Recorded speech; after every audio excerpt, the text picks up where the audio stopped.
Will Matt Painter land the highest ranked recruit in Purdue history?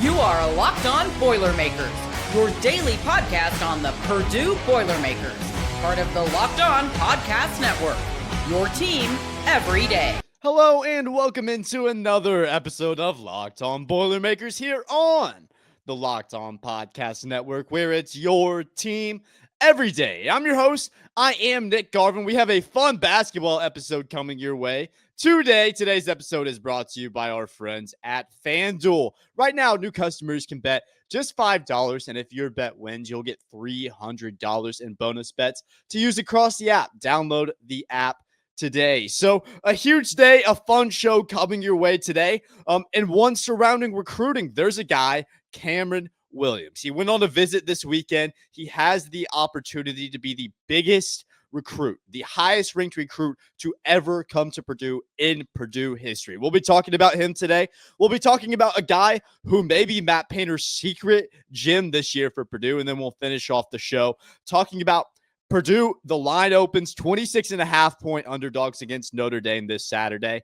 Can Purdue compete in that one? Can they make that a competitive football game? We'll talk about all that. Before we get started, I do just want to ask, if you're seeing this, if you're new here, please do like and subscribe. It helps us out a ton. We're here every single day on the Locked On Podcast Network, bringing daily Purdue content. We're getting better every day, and we love to have you guys. But let's go ahead and jump right in, because today was a big day, but not a good day for Purdue fans who have been in the Quinn Costello boat throughout the fall, throughout the summer.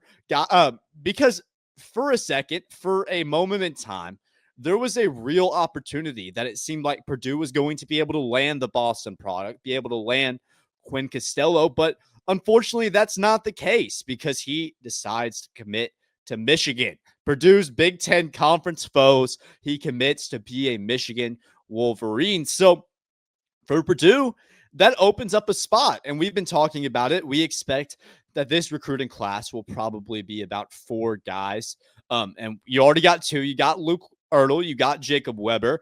I expect Sinan Juan. He's got a visit set up with Illinois that he just previously went on. I think he's going to Northwestern, but right now it's about a 90% chance that he will be committing to Purdue down the line after he finishes his visit. So that's your 3rd guy, but you really need a 4 spot. That's what Matt Painter wants. He's been wanting this 4, this high-ranking power forward, this guy that can stretch the floor. That's what he wanted in Costello, and a guy that fits that same description, a guy that Purdue has been in heavy on, and a guy that visited West Lafayette this past weekend, is the number 4 ranked recruit in the class of 2026, the number 1 power forward, the number 1 recruit out of the state of Arizona.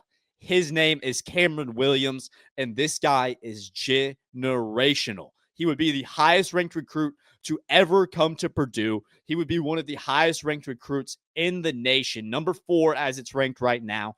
But this guy has the potential to just increase, because this guy is 6'11". He can stretch the floor. He can jump out of the gym. This is a guy who fits that typical power forward description, where absolutely flashy, explosive, can jump, can shoot. He can do absolutely everything for you. And when you talk about Cameron Williams, this is a guy that can shift the trajectory of a program. And we know where Purdue's going to be this year. We know that they're setting themselves up. Matt Painter is setting up this team that after this year, when Braden Smith, when Trey Coffin-Rain, when Fletcher Lawyer, they decide to move on, you can bring in recruits. You can bring in guys in the transfer portal so that you don't need an off year. This team is going to be as consistently good as they were last year. And that's something that, for Matt Painter, for Purdue, has been a consistent basis for this program. Purdue never takes off years. You're always able to bring in new talent. You're always able to develop guys to keep your team good. And that's what we see with this 2026 class. And that's what we see with these final couple spots that Matt Painter and the Boilermakers are going to fill. So going back to Cameron Williams, Purdue is definitely not a lock to get this guy, but they're in a decent spot. So Cameron Williams, he visits this past weekend against USC. At that game, he makes his rounds. And when you think about where he was. When he opened his recruitment, Purdue was the favorite to get this guy. Purdue got in on him early. He seemed to love Matt Painter, seemed to love West Lafayette. Takes his official visit this last weekend, but there are a few teams. There are a lot of teams in on this guy because he's the number 4 ranked recruit in 2026. Everybody wants a piece of Cameron Williams, but Purdue has set themselves in a great spot alongside programs like USC and Texas. Those are probably the front runners right now. Arizona is making a late push. They're also front runners from his home state. That's one to look out for. A guy from Phoenix, Arizona. Arizona, they've got a great program built over there, consistently getting top guys, top recruits.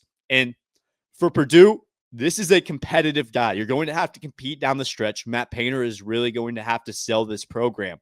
But I think that you have an opportunity. I think that you're right up there with an Arizona, with a USC, with a Texas in terms of what your pitch is going to be. This guy completes this class. Luke Girdle is the perfect point guard for the future.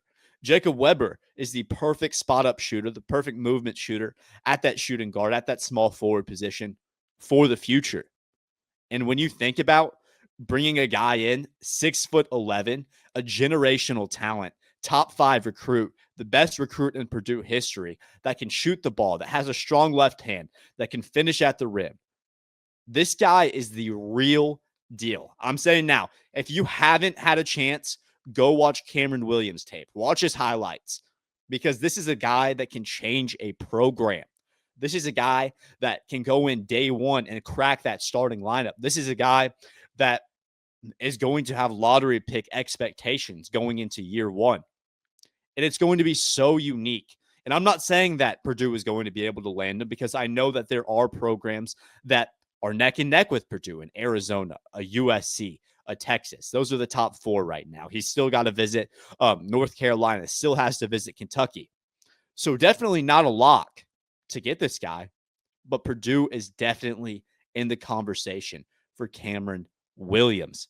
And enough can't be said. And something that's going to be so unique, if Purdue somehow, if they're able to land Williams, which it's becoming more likely, because when you think about Costello, that's someone that Purdue was super high on. And that's someone that Purdue thought they could bring in and fill in that power forward spot. Now with Costello off the board, Painter and the Boilermakers are going to pursue Williams even harder. So where we are now, I don't think that Cameron Williams is quite ready to commit yet. So you have a month, you have 2 months, you have 3 months to pursue this guy, to make your final pitch. And I think that this guy's recruitment's still open.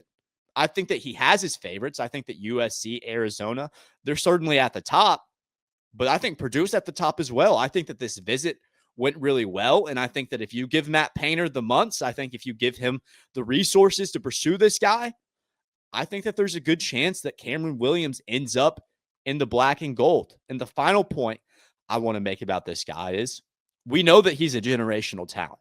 We know what 24/7, we know what Rivals, we know what On Sports, we know what they say about this guy. We know how high they rank him. But he's got to prove it for Matt Painter's team. Matt Painter isn't a coach where he lets these guys start because of star rankings. You have to earn it. You have to earn your reps. And that's something that's going to be so unique if Matt Painter's able to land this guy, because we've never seen a recruit of the level of Cameron Williams ever enter West Lafayette. And one and dones aren't something that typically Matt Painter's programs have seen. That's not what his focus has been. That's not what this program's focus has been. It's been developing guys and making winners. Whether Matt Painter can turn a top 5 recruit into a guy that's going to stick it out a couple of years to 3 years, that's going to develop under him and become a starter, an All-American, we'll have to see. That's something that we haven't seen a whole lot. We haven't seen a guy this highly ranked have the opportunity to come into Purdue's program. But we see it now. Purdue's making a big chase on Cameron Williams because this guy is program changing. We'll talk about someone that's on Purdue's roster right now who could be a hidden gem next year. He's surprising everybody at fall camp. He's making all the plays. We're talking Jack Benner here in our next segment. Stick with us. We got him here next. Mazda crafts cars for those who do more than simply move. Mazda delivers confidence with every ride, with more IIHS top safety picks, awards than anyone else. From footwork to breathwork, athletes sweat all the details. Mazda brings this same intention to how they craft every model. You can feel Japanese craftsmanship in every detail, from the metallic accents to available Napa leather upholstery. If you want a car, the choice is Mazda. Like our players, we sweat every detail because when you move, you make every move count. Impossible becomes irrelevant. Mazda, move and be moved. Today's episode is also brought to you by our friends at DoorDash. It's almost the weekend. Time to look back and crown this week's MVP on Who Delivered. Powered by DoorDash. Just like you can win every Saturday with DoorDash streaks, saving more every time you order. These players delivered when it mattered most. Let's break it down.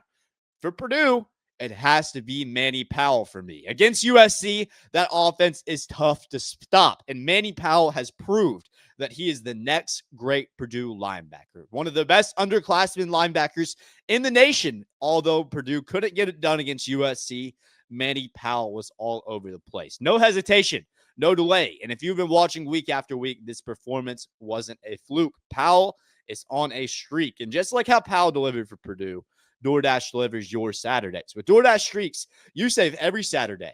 You order, stack it up all season, and you could save up to $250, including $100 in DoorDash credits.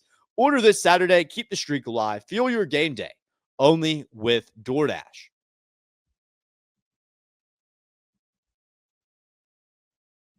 So we talked about a recruit, and specifically a huge power forward recruit that can change the trajectory of Purdue, that can be the face of this program going into the future, in a guy in Cameron Williams.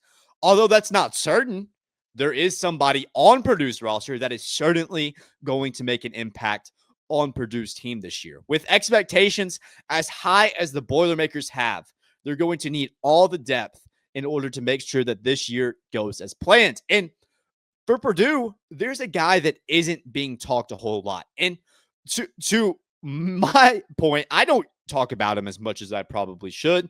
And that guy is Jack Benner, because Jack Benner has been impressing everybody going into this summer, going into training camp. He redshirts last year, so we don't see a whole lot of him. And that's a bit of a reason why that name has kind of gone under the radar. But Jack Benner has been performing in a big way this summer, especially when you think about what Purdue is going to need. They're going to need net. They're going to need depth. They're going to need guys that can come off the bench, and you address that with a guy like Omir Meyer. You address that with Daniel Jacobson getting back healthy. Those are two guys, and then you add in CJ Cox, you add in Jakari Harris. I'm sure one of those guys are going to be starting this year.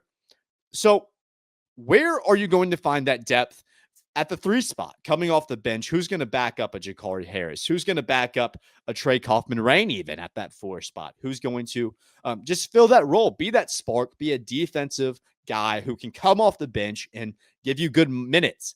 And I think that guy's Jack Benner. I think that Benner is going to surprise a lot of people this year, because I think that Matt Painter trusts him. I think that Painter is going to give him minutes and give him the opportunity to shine. And I believe that he's ready for this moment. And the reason that I believe he's ready for the moment is because he's been going up against an All-American all summer long in camp. He's been guarding Trey Kaufman-Rain. That's been in practice. When you split up these two teams, Matt Painter, he talks about it. He talks about how you have enough depth this year where you can split the teams up into 2, and then the team that loses, that has to run after, that team by themselves are good enough to make it to March. And we see when you have a guy like Jack Benner guarding up against Trey Kaufman-Rain, running 5s, scrimmaging, when you have that guy being able to learn defense, develop as a defender, having to guard a guy like Trey Kaufman-Rain, that brings his value, that brings his ceiling so much higher, because that's what you need out of a guy like Jack Benner. You have so many shooters on this team, and while Jack Benner can prove that he can shoot the ball, what you mainly need him for is a guy that can play pivotal defense in pivotal minutes. And that's what Jack Benner's going to offer, because he's been guarding the best. You're not going to have to face off against someone in Big Ten play that's better than Trey Kaufman-Rain, because Trey Kaufman-Rain is the best at his position. He's an All-American for a reason. He averaged 20 points last year, playing primarily center. He moves over to the power forward this year because you add a Oscar Clough, you get Daniel Jacobson back healthy again. So this isn't even to mention how much better Trey Kaufman-Rain is, how much more accessibility he has to be a scorer this year. But just the fact that you bring Jack Benner in, that you bring him in and add him to this team that is already so stacked, you get that redshirt year. You can turn Jack Benner into the future. This is a guy that has real potential to start as a small forward for the Boilermakers going into the future. This is a guy that's going to be able to step in at the power forward and play good defense. I don't think people are talking about Jack Benner because he's not a flashy guy. He's not a guy that's going to score 20 points coming off the bench, but you don't need him to do that. You need him to make high quality looks. You need him to find his teammates when the right look is open, and you need him to play good defense. And that's exactly what Jack Benner is going to give you. So right now, not a lot of people are talking about him, but I think that he's 100% going to prove that he deserves a spot in this rotation. I don't think that's up for debate. I think that Jack Benner has secured his spot in the rotation. And you can say we're going to fight for rosters down until that Kentucky Purdue exhibition all you want. That's fine. But I think that Jack Benner is just as much of a competitor as anyone else on that roster. I'm really high on Jack Benner, and I don't talk about him as much as I need to. We're going to start talking about Jack Benner because there needs to start being a narrative around this guy. I think that Benner has the opportunity to be a real hidden gem for Purdue this year. I think that he has the opportunity to be an underrated facet of what this team's going to be. And I've said that about Omier Meyer, that I think that Omier Meyer is going to be able to be that hidden guy that really surprises people. And I still think that that's possible because you bring him in and he's the best freshman point guard in the nation under Braden Smith. So I don't think that Omier Meyer is really going to surprise a whole lot of people. I think that if you're looking, you should know what Meyer's going to bring because this is a guy that was dropping 30 in FIBA. So I think that while Meyer may be the breakout guy, I don't think that should be a surprise. I think what the surprise is going to be is when Jack Benner is providing pivotal bench minutes. I think what's going to be surprising is when Jack Benner slots in March Madness, when he's in the conference tournament games, when you have him playing down the stretch in the fourth quarter of winner-go-home games, because you can trust him, because Matt Painter trusts Jack Benner not to make a shot. He doesn't trust Jack Benner to come off the bench and shoot three-pointers in a row and get you a 9-point swing. I'm sure Benner can do that. He can shoot the three ball. But what Matt Painter trusts is that Jack Benner is going to play with a level of experience. He's going to bring a high IQ perspective into the game. He's going to make the right play. He's going to dive for balls. He's going to give that effort because that's who Jack Benner is. Coming out of high school, everyone knew who Jack Benner was. And just because he redshirts last year, that doesn't bring down the level of impact that this guy is going to have on this program. We just missed a year of Jack Benner. We just didn't see what he could do last year. But we're definitely going to see it this year. Jack Benner is going to prove that he is the hidden gem for Purdue this year. And when we talk about where this program's going, when we talk the expectations for this team this year, I don't think he's going to be the biggest impact. I don't think he's going to have more of an impact than a Braden Smith or a Fletcher Lawyer or a Trey Kaufman-Rain. But what I do think is that when at the end of this year, in April, after Purdue season's over, you can look at this year and say that Jack Benner had an impact on this team and that Jack Benner deserves a starting spot going into the future. I'm so high on this guy, Benner, and I think that we need to start talking more about him. We'll talk about Purdue football going in Saturday. The odds came out today with our partners at FanDuel, and Purdue is a big underdog, plus 26.5 points going into South Bend, Indiana to play Notre Dame that is hungry for their first win of the year. We'll talk about it. Can Purdue compete? Can they stay competitive? We'll talk about it here next. Most people can't name all their financial accounts or even what they're worth, whether it's 401ks, properties, or investments. And when you don't have the full picture, you can end up leaving money on the table.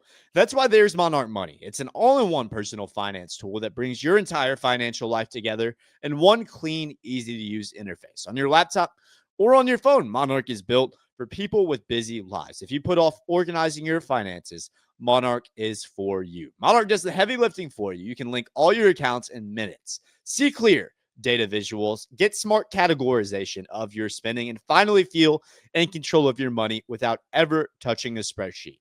What surprised me with Monarch was how much money I could save on subscriptions. It really helped me pinpoint where I was wasting money and put that in the bud. So don't let financial opportunities slip through the cracks. Use code LOCKEDONCollege at monarchmoney.com in your browser for half off your first year. That's 50% off your first year at monarchmoney.com with code LOCKEDONCollege. So the line for Saturday's game has opened up, and it's even worse than what we saw Saturday. Notre Dame is favored 25.5 points. And I expected that. I know that Purdue going into South Bend was a task. I knew that going into this season. I knew that Purdue didn't have much of a chance to win this game, and even more so now because Notre Dame started out the year 0-2 with losses to Miami, with losses to Texas A&M. And when you go into this game, I would have been more confident in Purdue's chances had Notre Dame started out the year 2-0 than Notre Dame starting out the year 0-2 because they absolutely have to win this game. We saw in years past, they lost to Northern Illinois when they started out the year hot, whenever they started out the year on with wins, because from my perspective, they may have underestimated Northern Illinois. And I could have seen a scenario where Purdue, they go into this game 2-1. Notre Dame, they're undefeated. And it's a bit of a trap game if they underestimate Purdue. But I just don't see that happening when Notre Dame, they open up the year 0-2. They have to win this game or else so much more. The conversation opens up that we're not talking about now. That includes Freeman's job security. That includes Notre Dame in general. Just you can't start out 0-3 over there. That's just non-debatable, especially not against Purdue. So I don't think that Purdue is going to be able to compete because I think that Notre Dame is going to bring in a energy that we haven't seen out of that Irish team. And for the record, I think that Notre Dame is a worse football team than what USC is. But going into that game, I think that USC had less to play for than what Notre Dame has to play for Saturday. Notre Dame has everything to play for in this game. And it's not just the rivalry. It's not just beating Purdue because Purdue is a good football team this year. They're not a bad team. We saw that against USC. You get beat. But I think that that loss is going to continue to look better with time because I think that USC is an outstanding football team. But what I saw Saturday, albeit in a loss against USC, was better than almost anything that I saw at any time last year. And that really kind of goes to show how much of a change of program this is from Barry Odom now, from this era of football that we're in, to where this program was last year with Ryan Walters. Completely different demeanor. So while I don't believe that Purdue is going to go into Notre Dame, and I don't believe that they're going to be able to upset the Irish, I do see a scenario where Purdue comes out hot and they shock some people because I'm not doubting the resilience of a Barry Odom football team. We haven't seen how this team is going to play coming off a loss yet. We haven't seen the bounce back capability of this team. And albeit this time going into South Bend against a team looking for their first win, going into that tough environment already in general against a Notre Dame team that was in the national championship last year. That's not the bounce back win opportunity that you're necessarily looking for. But you got to play who's in front of you. You got to channel your energy. You got to play as good as you possibly can. And you got to try to bounce back, even if that is against Notre Dame, even if you are 25-point underdogs. That's what you have to do if you're Purdue. From a fan perspective, I want to see this team fight. I want to see this team get punched and punch back. If they lose, that's okay, because I don't expect Purdue to win this game. I don't expect Purdue to go into South Bend, Indiana, and beat the Notre Dame Fighting Irish in 2025. That's not where this program is. Notre Dame is in a different area. They're in a different expectation. They're in a different world right now than where Purdue is. And that's okay. But I want to see this team start to be resilient. I want to see them punch back. And I want to see them come off a loss against USC. And I want to see them patch it up. For Ryan Brown, I want to see him take care of the ball. That was what cost Purdue the game against USC. That pick six down the stretch. That's a 14-point swing in a 2-possession game. That's the game. The interceptions costed Purdue the game. And even if Purdue didn't throw any interceptions, there is a chance that USC still beats Purdue, but it's a much less chance than if Purdue was able to win that turnover battle. So even if Purdue gets beat, Notre Dame is going to be a much more competitive team. They're much better at the line of scrimmage on both the offensive side of the line and on the defensive line. So you're getting beat in the trenches. That's just what you're going into. You hate to see it. You don't want it to be that way, but Notre Dame has cemented themselves. They've rolled these guys over. These guys have played together. They've got plenty of talent on that roster. Purdue has talent on their roster, but you bring in 70 new guys. They played 3 games together all year. This program is in a different spot than where Notre Dame's at. So I'm not expecting a win, but I want to see competitive football. I want to see Ryan Brown take care of the ball. I want to see him make winning plays. Don't hurt yourself. Don't shoot yourself in the foot. When you're playing with guys, 70 new guys, you don't have the margin of error that these other programs do. You have to win the time of possession. You have to not turn the ball over. I want to see Purdue play clean football. I don't care if they win. I want them to play clean football. And I want this game to be exciting. I want Purdue to punch back. I want them to stay in this game. I don't want them to get blown out. And for the record, I think USC is better than Notre Dame. I'm not high on Notre Dame. I don't think that the first 2 losses are a result of Miami and Texas A&M just being so much better. I mean, those games were close, but Notre Dame had flaws in that game. I think CJ Carr is very good. I think they have a couple of running backs over at Notre Dame that are unbelievable, the best in the nation. But this isn't the perfect football team. This isn't your dad's Notre Dame. This isn't even Notre Dame of last year. So I don't think they're going to go in. I don't think Purdue's going to go into South Bend and get beat by 25. I think Purdue's going to cover. But that's what we want to see. I want to see Purdue cover. I want to see them fight back. I want to see Ryan Brown not turn over the ball 3 times. I want to see this team start to put pieces together, get chemistry, because what we saw week 3, that's not the ceiling for this team. This team can compete with some of the best teams in the Big Ten. Maybe not in Ohio State, maybe not in Michigan, maybe not a USC yet or a Penn State yet. But I think Purdue has the potential to compete with Indiana. I think that maybe they can give Washington a little bit of trouble. I mean, that sounds absurd a month ago, but Purdue was competing with USC. They were a pick 6 away from that game being a 3-point difference. I think that USC is a lot better than Indiana. I think USC is better than Notre Dame. And it's always difficult to compare how you play against one team and how one team compares to another team. That's not the formula for a measuring stick. That's not how it should be done. But I'm more confident with where Purdue stands. I'm more confident in Purdue's ability to compete and stay in these big games now that I saw them do it against USC. So while they may not beat the Irish, I think that they'll be able to stay in this one and not be embarrassed. I think that we'll have that level of contentment that we had after they lose to USC, but stay competitive. That's what I want. I want to be content in the loss, content that this program is on the right trajectory, and content that these guys gave it their all, because we didn't see that last year. But we're going to see it under Barry Odom.